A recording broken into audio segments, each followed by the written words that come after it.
मेरी माँ है, तुम्हारी हिम्मत कैसे हुई इसे हाथ लगाने की? टूट जाता तो? मीना ने जोर से चीखते हुए कांच का फूलदान संजू के हाथ से छीन लिया। 8 वर्षीय संजू सहम गया, नहीं कह पाया कि माँ आपके पैर से लगकर गिरने वाला था। आपको चोट लग जाती तो इसलिए मैं उसे हटा रहा था। मीना का भरा पूरा परिवार था। पति आलोक अपनी जमीन पर खेती करते थे और गोद में करण अर्जुन 2 प्यारे बेटे थे। दोनों बेटे जब स्कूल जाने लगे तो उन्हें लगा जैसे एक जिम्मेदारी पूरी हो गई।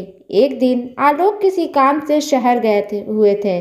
मीना घर का काम निपटाकर सिलाई करने बैठी ही थी। आलोक एक 4 वर्ष के बच्चे का हाथ थामे आए और उनसे बोले कि अपनी ममता का थोड़ा हिस्सा इस मातृहीन बच्चे को भी दे देना। सुनकर वे चौंक उठी। झट से, कौन है, किसका है, आपसे क्या नाता है? ढेरों सवाल उन पर दाग दी। एक पल के लिए आलोक चुप रहे, फिर पत्नी का हाथ पकड़कर बोले, मीना, शहर में एक मेला लगा हुआ था। काम हो जाने के बाद हम जरा मेले में घूमने लगे तो इस बच्चे को रोते देखा। आसपास कोई नहीं था, हमसे रहा नहीं गया और इसे गोदी में उठा लिया। बिस्किट देकर चुप कराया और मेले के मालिक के पास जाकर कहा कि इसके माता पिता के गुम हो गए हैं। मेले वाले साहब ने अनाउंसमेंट किया। हम वहाँ 2 घंटे तक बैठे रहे, परंतु इस बच्चे को लेने कोई नहीं आया। फिर हम बच्चे को लेकर थाने गए, रिपोर्ट लिखाई और अपना पता देकर आ गए। तुम बस 2 दिन इसे संभाल लो, फिर तो इसके माँ बाप आ ही जाएंगे। मीना अपने पति के स्वभाव से भली भांति परिचित थी, जानती थी कि किसी का दुख दर्द वे देख नहीं सकते थे। उसने बच्चे को नहला धुलाकर अर्जुन के पुराने कपड़े पहना दिए। 2 दिन बीत गए, बच्चे को लेने कोई नहीं आया। तीसरा दिन भी बीतने लगा। तब उसने पति को कहा, आलोक शहर गया तो थाने भी गया। तब पुलिस ने कहा कि कोई लेने नहीं आया है, अब तुम ही इसके पिता बन जाओ। सच है भी है। इन 2-4 दिनों में उसे बच्चों से लगाव हो गया था। बस उसने बच्चे का नाम संजू रखकर उसे अपना तीसरा पुत्र मान लिया। लेकिन मीना नहीं मान सकी।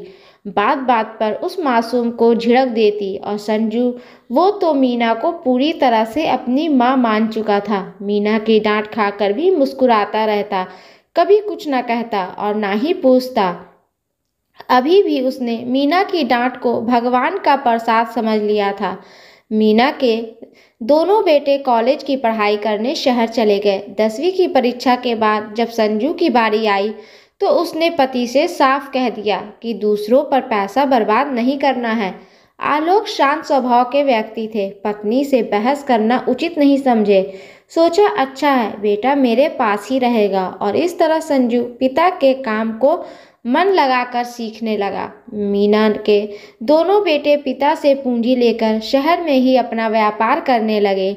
मीना ने दोनों का विवाह करा दिया कि बहुएं से थोड़ा सुख भोगेगी, लेकिन सोचा हुआ कब पूरा होता है। महीने भर के अंदर ही दोनों अपनी अपनी पत्नी के संग शहर चले गए। मीना अब उदास रहने लगी। जिन बेटों के लिए उन्होंने संजू को नहीं अपनाया वे ही उन्हें तन्हा कर गए। आलोक भी अब अस्वस्थ रहने लगे तो संजू ने उन्हें आराम करने को कहकर खेत का काम स्वयं देखने लगा। आलोक ने अपने एक पहचान की बेटी लाडली से संजू का ब्याह करा दिया। साल भर के बाद वह एक बेटे का पिता बन गया। मीना का झुकाव अब संजू की तरफ होने लगा था। यह देखकर आलोक बहुत खुश थे। एक दिन पोते के साथ खेलते खेलते अचानक उनके सीने में दर्द उठा। संजू तुरंत उन्हें लेकर अस्पताल दौड़ा। घंटे भर ही सांस चली, फिर हमेशा के लिए उन्होंने आंखें मूंद ली। मीना के दोनों बेटे आए, माँ से जमीन जायदाद की बात करके चले गए। संजू अब उनका विशेष ख्याल रखता था। एक दिन वह खेत से लौटा तो देखा कि उसकी पत्नी मीना जी को कह रही थी, माँ जी जब चला नहीं जाता तो एक जगह बैठी क्यों नहीं रहती? कभी पानी गिरा देती हैं तो कभी। लाडली, ऐसी बात कहने की तुम्हारी हिम्मत कैसे हुई? यह मत भूलो कि वो मेरी माँ हैं, उनकी छत्र छाया में ही मैं पला बढ़ा हूँ।